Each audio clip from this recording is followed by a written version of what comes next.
Good morning, class 4. Welcome to your computer class. We were on chapter number 3, hardware and software. In this chapter, we'll start the class with the operating system.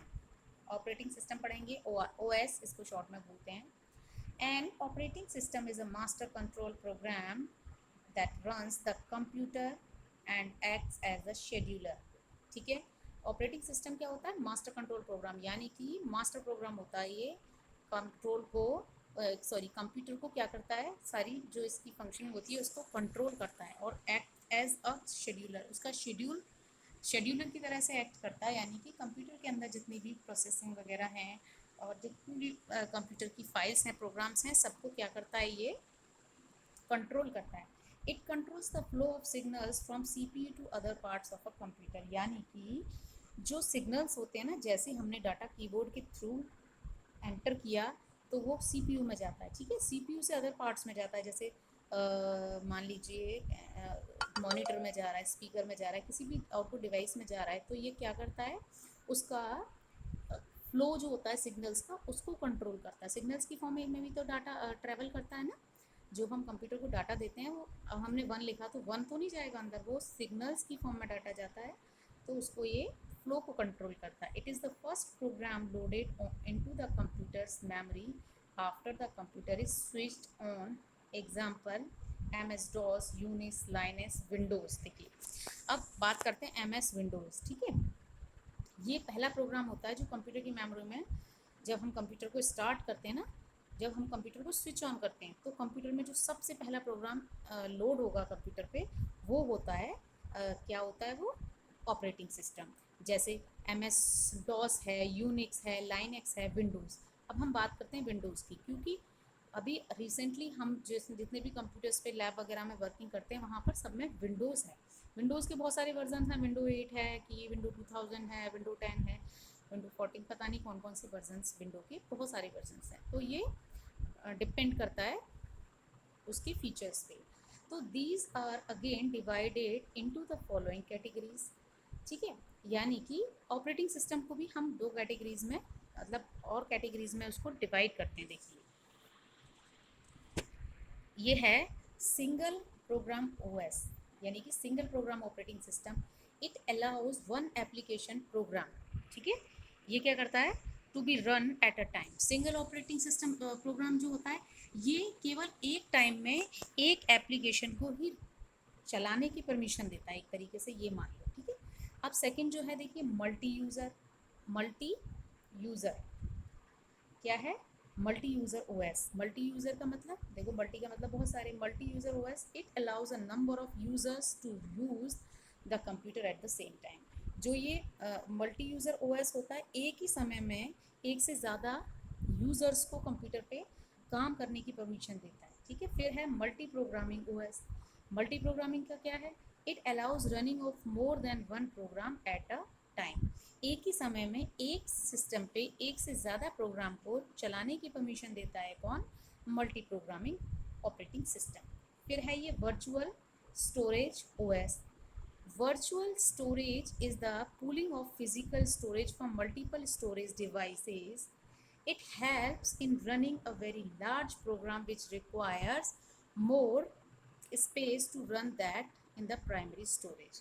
देखो, ये क्या करता है, ये multiple storage devices जो होती है ना, वहाँ से फिजिकली डाटा को क्या करता है, कैप्चर करता है. और it helps in running a very large program, बड़े बड़े प्रोग्राम को, काफ़ी बड़े प्रोग्राम्स को, जो कि कंप्यूटर में ज़्यादा मेमोरी को ऑक्यूपाई करते हैं, ज़्यादा स्पेस चाहिए होता है उनको रन होने के लिए, उन्हें प्राइमरी स्टोरेज में रन कराता है. ठीक है, जो प्राइमरी मेमोरी होती है ना कंप्यूटर की, उसमें प्राइमरी मेमोरी कौन सी होती है, मेन मेमोरी. जब हम कंप्यूटर ऑन करते हैं तो जहाँ हमारा डाटा वर्क कर रहा होता है उस समय पे, जब तक हम उसको सेव नहीं करते, वो प्राइमरी मेमोरी में होता है. फिर है virtual machine OS. It provides each user an impression that each of them has a full control over the entire computer but every user shares the main computer. यानी कि जो वर्चुअल मशीन ऑपरेटिंग सिस्टम है, ये क्या करता है, हर user को जो है एक इम्प्रेशन देता है, ताकि वो उसका कंप्यूटर पे, एंटायर कंप्यूटर पे, पूरे कंप्यूटर पे फुल कंट्रोल हो. पर हर यूज़र को मेन कंप्यूटर को शेयर करना होता है, यानी कि मेन कंप्यूटर से जुड़े रहते हैं सारे यूज़र. ठीक है, इसके बाद पैकेजेस, देखिए पैकेजेस क्या है, हम सॉफ्टवेयर पढ़ रहे हैं, ठीक है। पैकेजेस क्या है? A package is a computer application that consist of one or more programs that perform a particular type of work such as maintaining accounts, engineering application etc. देखो, किसी स्पेशल काम को करने के लिए, जैसे मान लीजिए किसी को अकाउंट कोई हम बात करते हैं अपने स्कूल के ही ऑफिस की, ठीक है। हमारे स्कूल में जो अकाउंट्स में जो कंप्यूटर्स है ना, तो उनमें कौन सी टाइप की एप्लीकेशन होगी? उनमें कुछ ऐसी स्पेशल जो है सॉफ्टवेयर होगा जो कि अकाउंट रिलेटेड वर्क्स को बहुत अच्छे से कर सके, ठीक है। जैसे मेंटेनिंग अकाउंट्स को मेंटेन करने का काम बहुत अच्छे से ऐसे सॉफ्टवेयर उसमें डलवाए जाते हैं। या इसके अलावा इंजीनियरिंग एप्लीकेशन, जहाँ इंजीनियर लोग होते हैं, जहाँ इंजीनियरिंग का काम होता है, वहाँ उनके लिए accounting packages and spreadsheet packages are design to satisfy the need of more than one organization, यानी कि एक से ज़्यादा ऑर्गेनाइजेशन को सेटिस्फाई करने के लिए जो है ये अकाउंटिंग पैकेज हैं, स्प्रेडशीट पैकेज हैं, ये इस तरीके के पैकेजेस बनाए जाते हैं। They may be business application, engineering designs, home application, teaching aids etcetera. अब देखिए, जिस एप्लीकेशन के थ्रू हम पढ़ाई कर रहे हैं ना, अभी आप जो मैं आपको वीडियोस भेज रही हूँ या फिर जो भी ये नोट्स वगैरह आप पढ़ रहे हैं, ऑनलाइन स्टडी कर रहे हैं, तो ये भी एक एप्लीकेशन है ना। एप्लीकेशन जो आपके स्कूल वालों ने, हमारे स्कूल मैनेजमेंट ने हायर की है, ठीक है, कि इसके थ्रू आप पढ़ाई कर, तो ये एक स्पेशल टास्क, जैसे टीचिंग एड्स, तो ये स्पेशल टीचिंग के लिए हायर की गई है, ठीक है। तो ऐसे ही जैसे इंजीनियरिंग डिज़ाइंस के लिए कोई एप्लीकेशन कोई बिजनेस के लिए पर्पज से यूज़ कर रहा है, तो ये पैकेजेस होते हैं, ठीक है। इसके अलावा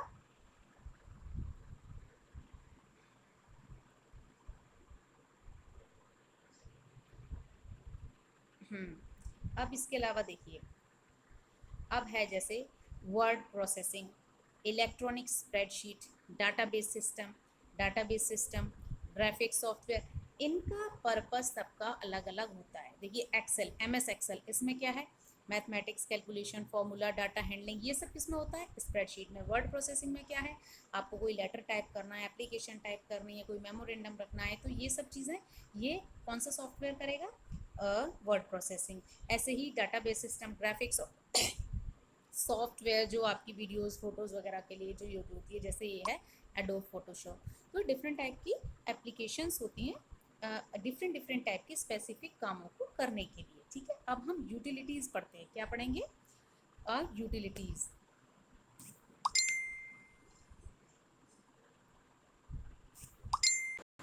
अ utility programme, a utility program is a program designed to perform maintenance work of the on the computer system, यानी कि कंप्यूटर सिस्टम के वर्क को मेंटेन करने के लिए, मेंटेनेंस वर्क करने के लिए जो है यूटिलिटी सॉफ्टवेयर डिज़ाइन किए जाते हैं। There are various examples of utility program such as storage backup program, a disk and file recovery program, जैसे कि स्टोरेज बैकअप लेने के लिए, स्टोर का जो आपकी स्टोर इंफॉर्मेशन है उसका बैकअप लेने के लिए कोई प्रोग्राम है, आपकी डिस्क और फाइल की रिकवरी करने के लिए कोई प्रोग्राम है। These are also known as service programs and are routine that perform services such as editing text of debugging programs to correct logical mistakes. तो ये कैसे प्रोग्राम होते हैं जो कि कुछ स्पेशल सर्विसेज को करने के लिए, जैसे डिस्क डी फ्रेगमेंटर होता है, डिस्क जैसे आपकी जब बहुत ज़्यादा डाटा हो जाता है ना कंप्यूटर में, तो उसको क्लीन करने के लिए प्रोग्राम होता है। डीबगिंग प्रोग्राम यानी कि आपकी जो कंप्यूटर के अंदर कोई मिस्टेक हो रही है उनको फाइंड आउट करके उनको करेक्ट करता है। Sorting records into particular sequence for processing, अगर आपने मान लीजिए कोई लिस्ट बनाई है और वो सॉर्टिंग ऑर्डर में नहीं है, आप उसको अल्फ़ाबेटिकली ऐसे चाहते हैं सारे नाम ABCD, तो डेट वाइज या साइज वाइज या अल्फ़ाबेटिकली ऑर्डर में उसको सॉर्ट कर देता है प्रोसेसिंग के लिए, ठीक है। हाँ, अब जैसे अब हम बात करते हैं कि कौन कौन से यूटिलिटी सॉफ्ट प्रोग्राम्स होते हैं। जैसे टेक्स्ट एडिटर है, बैकअप यूटिलिटी है, द ट्रांसफर विजर्ड है, डीबगिंग टूल है, फाइल मैनेजर है, लिंकर है, सॉर्ट एंड मर्ज, ठीक है, डिस्क डीफ्रेगमेंटर, ये सभी जो प्रोग्राम मैंने अभी बताया, इनका एक स्पेशल पर्पस होता है, सर्विस देते हैं कंप्यूटर को, ठीक है। तो आज हमने यूटिलिटी सॉफ्टवेयर पढ़े और इसके अलावा ऑपरेटिंग सिस्टम। ठीक है, तो नेक्स्ट वीडियो में जो है हम आपको इस चैप्टर के क्वेश्चन आंसर करके, थोड़ा लेंथी चैप्टर है लेकिन एक भी चीज़ ऐसी नहीं है कि जिसको हम मिस करें पढ़ना। ठीक है, इसीलिए काफ़ी टाइम हो गया इस चैप्टर को चलते हुए, इसीलिए मैं आपको शॉर्ट में जो है एक एक करके इसके कंटेंट जो है वो समझाती हूँ। ठीक है, तो अभी नेक्स्ट टाइम जो है इसकी एक्सरसाइज भी भेजेंगे।